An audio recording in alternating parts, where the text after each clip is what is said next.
to the icon. Aspiration and inspiration for Indonesia.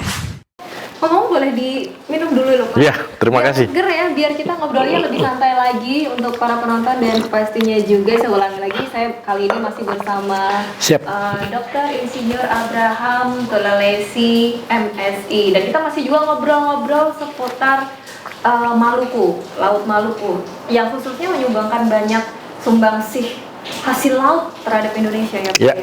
Mantap. Nah ini Pak, ini kan Pak Bram sendiri ini sudah menjadi pembina dari Lembaga Kalesang ini. Iya, gitu. betul, Mbak. Nah sejauh ini bagaimana sih Lembaga Kalesang mencermati program strategik nasional dari pemerintah yang sudah berjalan saat ini? Ya, terima kasih Mbak Intan. Jadi memang karena Lembaga Kalesang Lingkungan Hidup Maluku ini lebih banyak bergerak dengan masyarakat pesisir, masyarakat nelayan, sehingga memang sejak awal kami sudah mengawal ini proses ini, PSN ini, Program Strategis Nasional dari Jakarta. Jadi memang harapan kita ke depan ini harus ada peraturan presiden yang justru menjadi penggerak utama untuk pelaksanaan Maluku Lumbung Ikan Nasional. Nah, Perpres ini kan sampai sekarang ini belum ada ya. Sama sekali belum ada ya Pak? Belum ada Perpresnya. Perpresnya belum ada sehingga memang karena ini proyek strategis nasional. Harapan kami justru itu harus karena yang mengawasi seluruh proses pelaksanaan proyek strategis nasional ini kan dari kantor staf presiden. Oke. Ya, sehingga harapan kita Pak Kepala Staf Pak Jenderal Muldoko itu bisa melakukan pengawasan terhadap proses pelaksanaan Maluku Lumbung Ikan Nasional, terutama dengan pengadaan Perpres ini. Oh. Harapan kita itu. Kita sudah mulai merasa bahwa secara prospektif Ya. Pak Kastaf Muldoko ini mempunyai kemampuan untuk melakukan itu ketika beliau ada di Biak. Oh ya, kalau tidak salah pada Ya. lalu ya Bapak. Ya, Biak ya betul. Resmikan Ya, proyek-proyek perikanan di Biak. ada di Biak. Ya. Indonesia Timur. Ya? Indonesia Timur itu dekat dengan kita karena Betul sekali. untuk Maluku Lumbung Ikan Nasional itu kan termasuk di dalam WPP 714, 715, dan 718. Oke. Dan daerah itu termasuk di dalam wilayah kita, sehingga memang kita ada punya harapan untuk beliau. Karena ini proyek strategis nasional yang sudah dimulai begitu, sehingga kami dari Lembaga Kalesang Lingkungan Hidup Maluku, kami juga rakyat Maluku, kami menginginkan untuk pengawalan terhadap peraturan presiden ini bisa dilakukan oleh beliau. Boleh diterangkan Pak, seberapa penting peraturan presiden untuk melaksanakan PSN ini, untuk terutama untuk regulasi-regulasi yang Ya. terjadi di seluruh Indonesia? Ya, artinya peraturan presiden tentang lumbung ikan nasional ini kan merasa perlu untuk harus ada karena justru dengan peraturan presiden ini dia menjadi pengatur utama untuk seluruh proses pelaksanaan ini. Oke. Ya, sehingga ketiga Ya Pak ya. ya, Menjadi penguat. ya penguat dia mengawal, memberikan kekuatan untuk pelaksanaannya, betul Mbak, betul. Nah, sehingga ketika kehadiran beliau di Biak kita merasa, waduh enak nih, karena di sana proyeknya adalah proyek perikanan Oke. yang diresmikan. Nah, maka ya keinginan kita untuk tetap pengawalan untuk PSN ini dengan kehadiran peraturan presiden itu bisa segera dilakukan untuk kita, Oke. Mbak Intan. Nah itu dia makanya itu dia pentingnya putusan dari presiden ini ya. Ya, peraturan presiden. Peraturan presiden ini untuk bisa lebih mengikat lagi Ya. aturan-aturan atau regulasi yang terjadi di Betul, Mbak. seluruh Indonesia. Ya. Gitu. Oke. Nah ini Pak, ini kan mungkin ada harapan atau masukan apa yang mungkin Lembaga Kalesang sarankan gitu ya agar PSN ini bisa diwujudkan gitu seperti apa? Terutama kan Pak Bram sendiri sudah menjadi pembinanya nih. Ya, saya sebagai pembina di Lembaga Kalesang Lingkungan Hidup Maluku, kita selalu memberikan pertimbangan-pertimbangan. Bahkan kita juga berikan pertimbangan-pertimbangan secara langsung, Ya. maupun juga secara tidak langsung dalam bentuk tulisan-tulisan, kampanye-kampanye di media sosial untuk proses itu segera dilakukan untuk realisasi daripada janji pemerintah pusat untuk Maluku Lumbung Ikan Nasional. Sejauh Terima ini kasih. janji-janji pemerintah pusat yang sudah diaplikasikan atau sudah dilakukan pemerintah ya. Ya. Untuk di wilayah seluruh Indonesia, salah satunya adalah di Maluku. Ya. Apa Pak yang sudah berjalan dengan baik?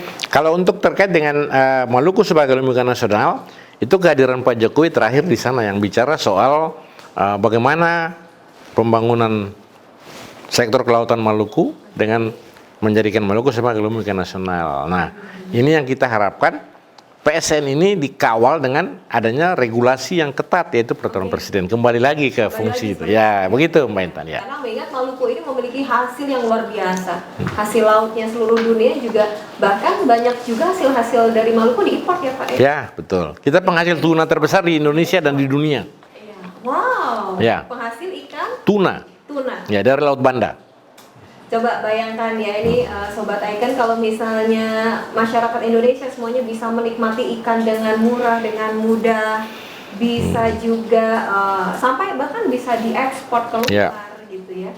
Ini akan sangat miris sekali apabila masyarakat kita aja saat ini masih banyak ya Pak kekurangan mereka untuk mengkonsumsi hasil laut ini sendiri.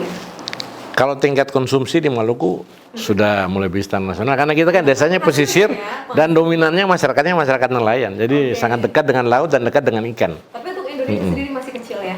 Ya kalau secara nasional, Sangat ikan kan belum tentu menjadi bagian utama. Oke, mungkin ini juga bisa diingatkan kembali ini untuk Sobat Icon ya, jangan sampai lupa bahwa Indonesia ini sudah memiliki hasil laut yang luar biasa, yang sangat banyak, nggak cuma di Maluku ya Pak, di sepanjang pesisir Indonesia. Jadi jangan sampai lupa juga nih, supaya kita juga bisa menikmati hasil dari Indonesia ya Pak.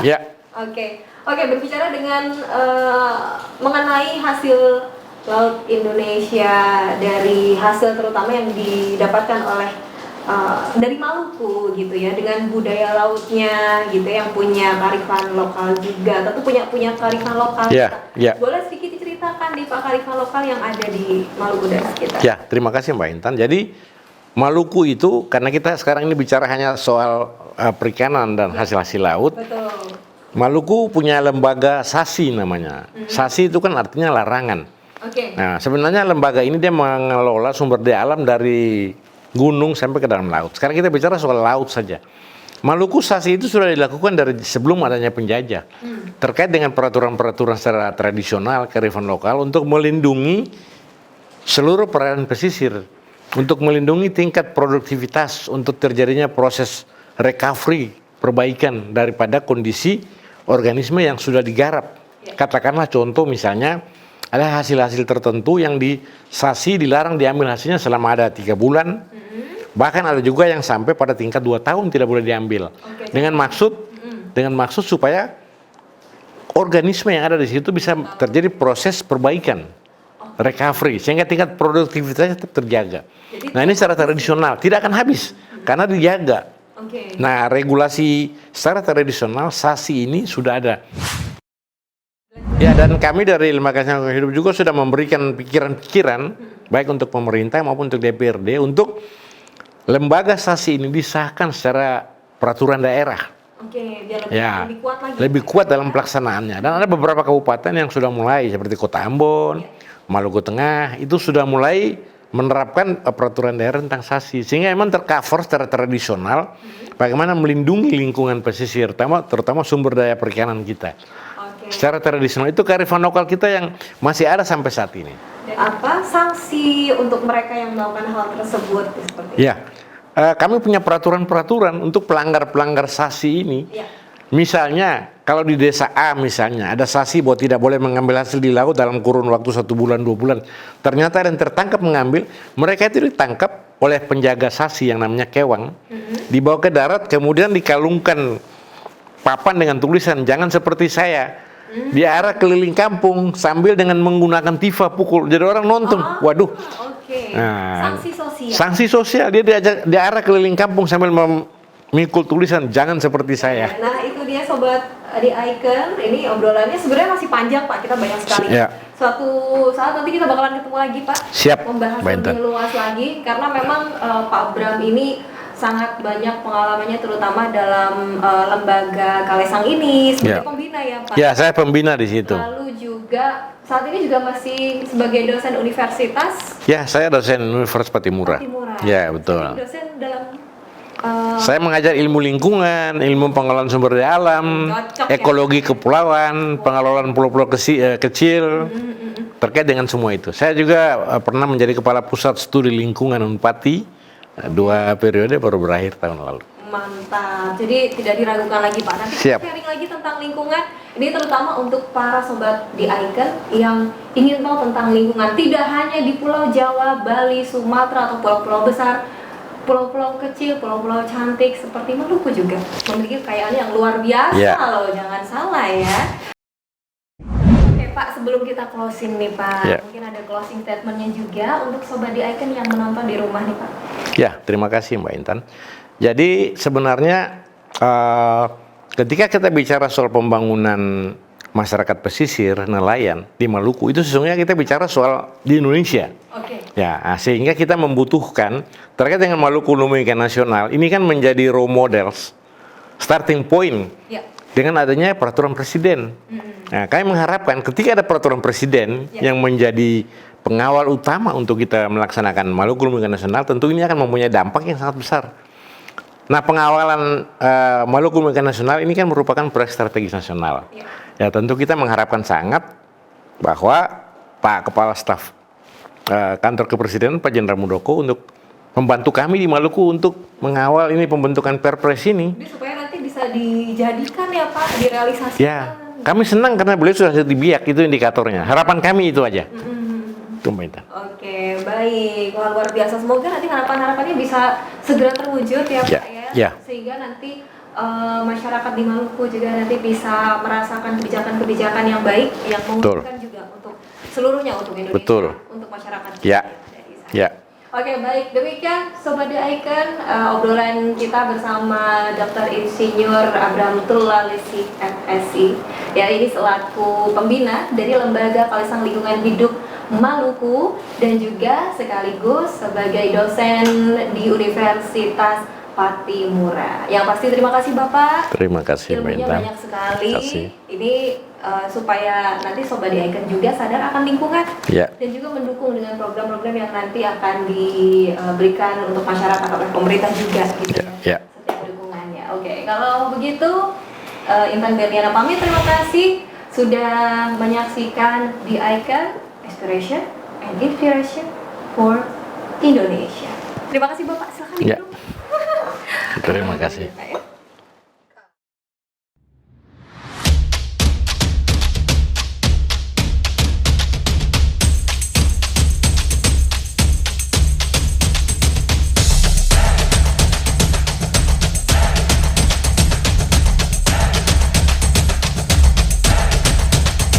Welcome to The Icon, Aspiration and Inspiration for Indonesia.